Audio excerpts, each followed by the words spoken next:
Hey everybody, it's Real Talk with the Pimpcron, and today we're discussing how to make people like you, how to be the most popular person in your gaming group. And this might sound like kind of a weird topic for a wargaming podcast, but honestly, I think most of you can agree that of all stratum of the population, nerds are often the least in touch socially, and they don't pick up social cues, and they have bad habits when it comes to communicating and being around other people. So I really feel like this would be an interesting topic. Many of you will be just shaking your head the whole time. Many of you will be like, "Oh yes, yes, he's right. I know that. I practice this. I've learned this over time, blah blah blah."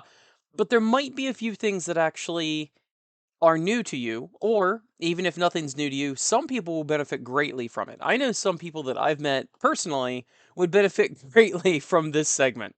And a lot of it comes down to actually being a good communicator. And I cannot tell you how many people, probably the majority of the people in a day that you come across, are not good communicators. But we'll get to that in a minute. One of the fundamental things about getting people to like you and being popular in your gaming group is to wear all the right clothing, buy the right brands, play the right army. No, I'm kidding. No, really, the real thing is hygiene. Okay, a lot of you are gonna laugh. Oh, haha, wash your ass. Yes, exactly, exactly. That's what I mean. Most of you don't have this issue, so most of this doesn't apply to you. But I'm hoping somewhere, someone, this will reach. And nobody wants to be around someone that smells. Nobody wants to be around someone that has greasy hair they haven't washed in a week. Nobody wants to be around somebody that is constantly farting or burping or just being gross in general. Even gross people don't like to be around gross people. Does that make any sense? So I've had friends in the past that were super gross. And I mean, some of them were friends, some of them actually weren't friends, but they're always like farting and it was always off-putting and nobody liked that aspect of that person. They could be a great person, they could be a fun player, they could be a good friend, whatever. But that is always like a ew, like don't be gross. Take a shower, wash your ass, wash your brush your teeth, and put on some deodorant and cologne. That's all I'll say about it because honestly, I think it speaks for itself, but some people really need to get that in their head. So hopefully this will do it.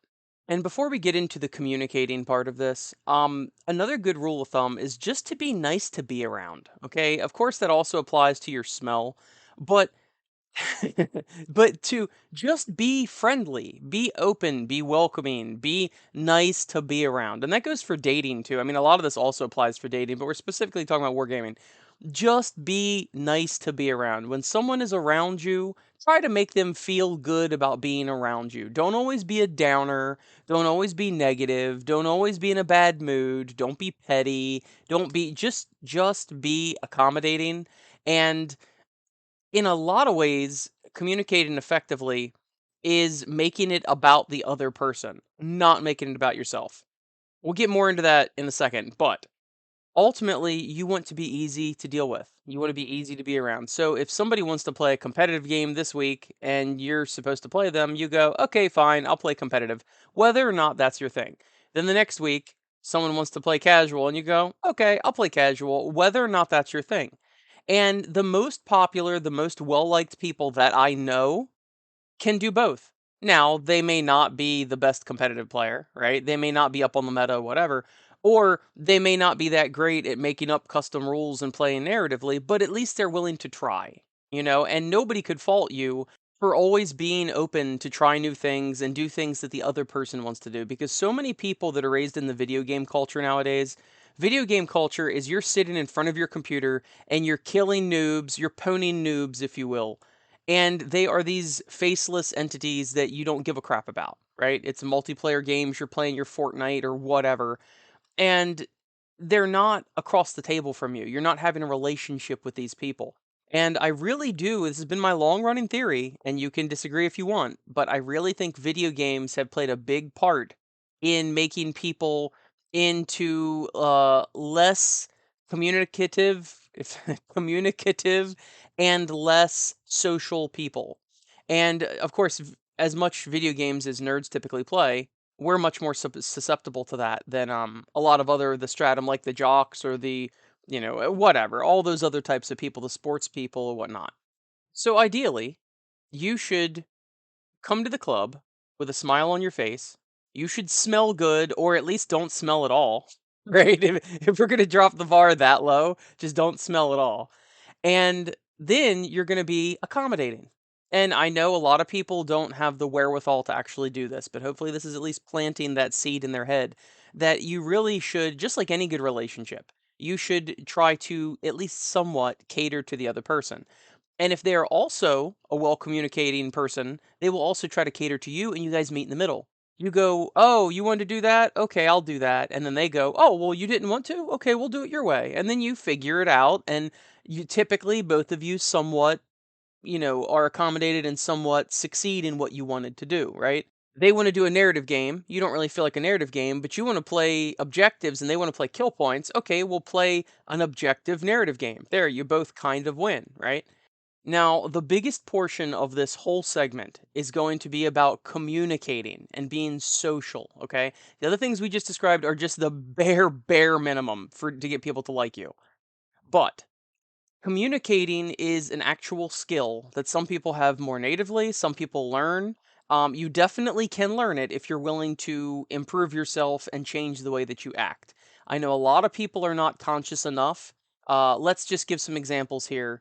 And you might wonder why I might be an authority on this, right? Because I'm not a psychologist or whatever, but I have ran many groups in my life. I'm a manager by trade. I manage people. I'm not one of the asshole managers. I do the work too.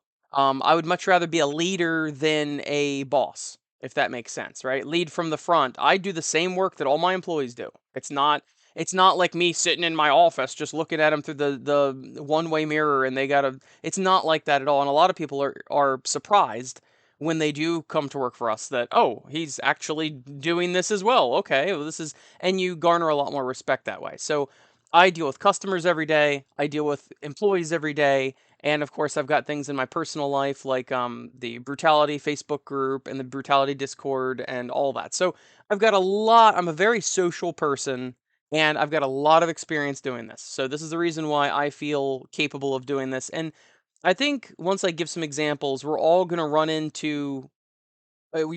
realize that you ran into these types of people and you're going to go, oh, yeah, I didn't like talking to that person. So let's call the first example the old person example. Okay.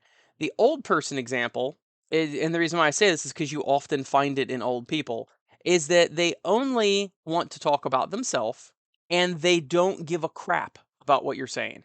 Okay.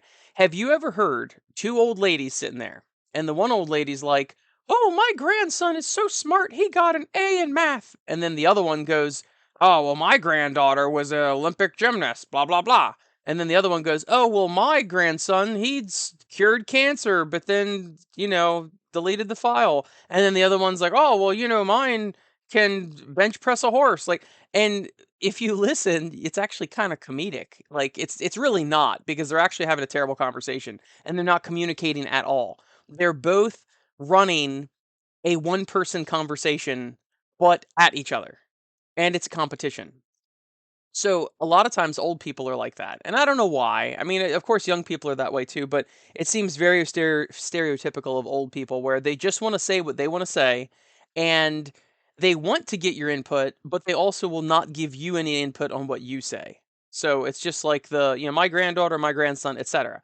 And it becomes a competition. I used to have a friend that in wargaming was like that. He'd be like, "So how was your game after our club, was over for the night?" He was like, "How was your game?" And I'm like, "Oh, well, my game was," and he's like, "Oh, cool. Well, my game, this blah blah blah blah blah blah," and he would cut me off and start telling me about his game. And it only took once or twice of him doing that for me to be like, "Okay, he's just using that as an excuse because he wants to talk about his game." So what did I do in response? When he said, "How was your game?" I'd be like, "Good. How was yours?" And then he'd start telling me about his game because he wasn't actually asking me how my game was. He didn't give a shit how my game was. And if I mentioned anything about my game, he'd bring it back to his game. So I understand, okay, he wants to talk about his game. I really think people nowadays, more than ever, because we're less social than we have been in all of human history, people really want to be heard. And a lot of healthcare providers, a lot of nurses or doctors or whatever, you go in there and I hear from a lot of them that their patients, they might be coming in because they've got sniffles, but really what they want to talk about is how rough life is or how their job has been tough or whatever. And part of the medical provider's job is to just give them a platform to talk. Like a lot of times they're not even asking them to do anything to help their situation. You might go, "Oh, well, do you want anxiety medicine for all your Oh, no, no, no, I'm fine." But then they keep ranting. And it's like it's funny because you're like, "Oh, well, that's because they just want to be heard." And so many social situations and social connections we have now, people aren't listening to each other. They're not being heard. When I tell you about my game and then you immediately ignore it and talk about yours, I'm not being heard.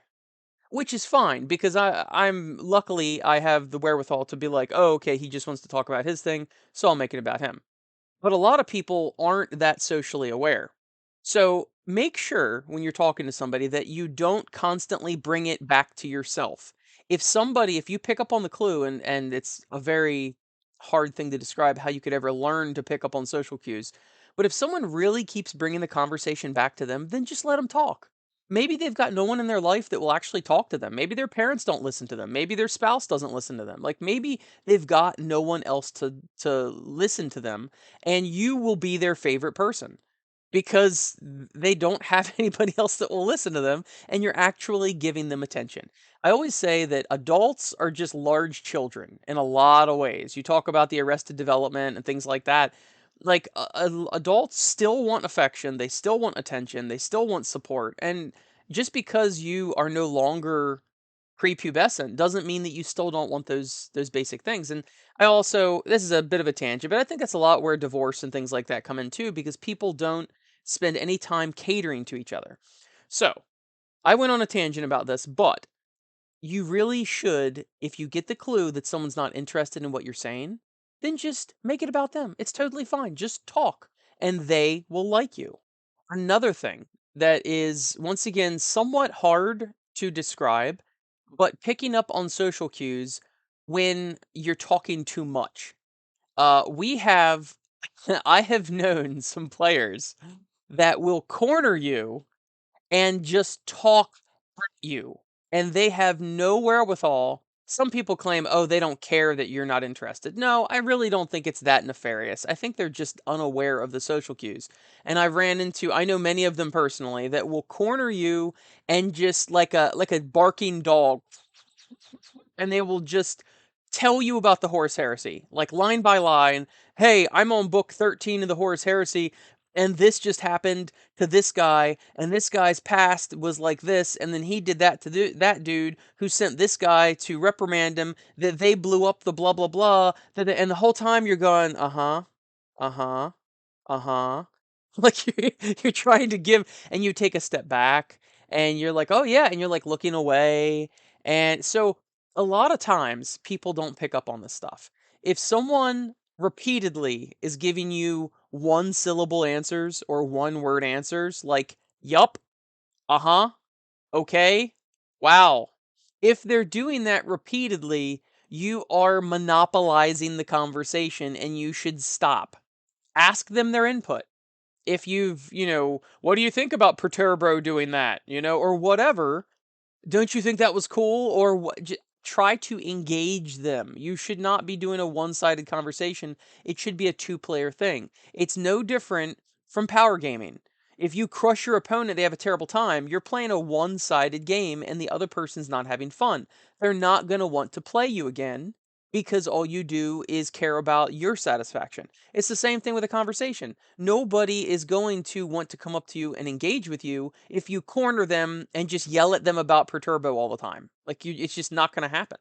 My friend Danny was just telling me that he went to a game store one time and the cashier just starts talking to him. And I mean just will not shut up about some random thing. And this guy doesn't my friend Danny didn't know this cashier. He just met him. They're not friends. He's just in the store randomly. And the guy would not shut up. And then Danny's like, "Uh-huh. Yep. Uh-huh. Wow." If somebody does that and then they start pointing their body away from you, a lot of times that's an indicator of like, "Okay, I want to leave this conversation now," right?